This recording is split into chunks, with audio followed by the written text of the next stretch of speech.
where you at? Hey, you know what? I want to ask you.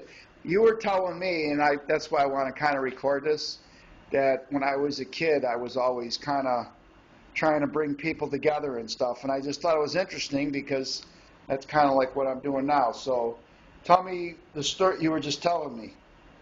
As a little boy, maybe as a 4 years old, he couldn't understand why my neighbor on the right side of us, who was very great, and his name was, and on the left side was Mr. Paul So you asked Paul, would he like to meet the neighbor on the right side of us?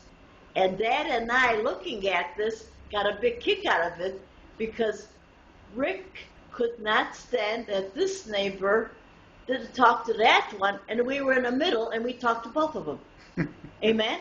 Like, wow. So Dad and I just thought, wow, how wonderful. So, what it tells me is that God's plan for me bringing people together has just been put in my DNA ever since, like it says in the Bible, Mm-hmm. God knew what I was going to be doing. He knitted me in your womb, and He already had planned for all this to happen.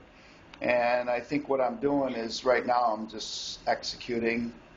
I mean, it's a very strong passion sense that I'm doing this right now. So. And Dad and I were so proud of you because of the fact that as a little boy, you would like for them to be happy because in your eyes, you were very happy with Dad as your father and me as your mom.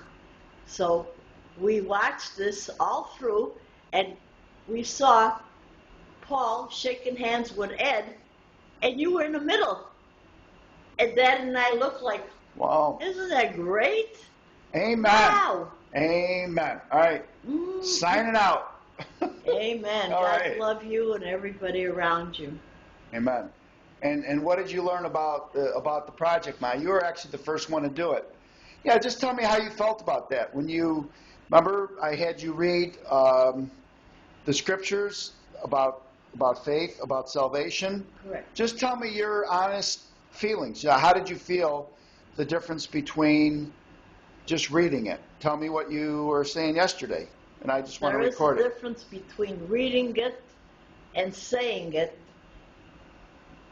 and repeating it one more time where it really penetrates in your heart, knowing that these words are very serious, and what I'm seeing, this is what the Lord wants us to accept Him because He loves us unconditionally, no matter how we are, what we look like, what we have, but because He Himself made us, He wants us to all be happy with Him forever in heaven.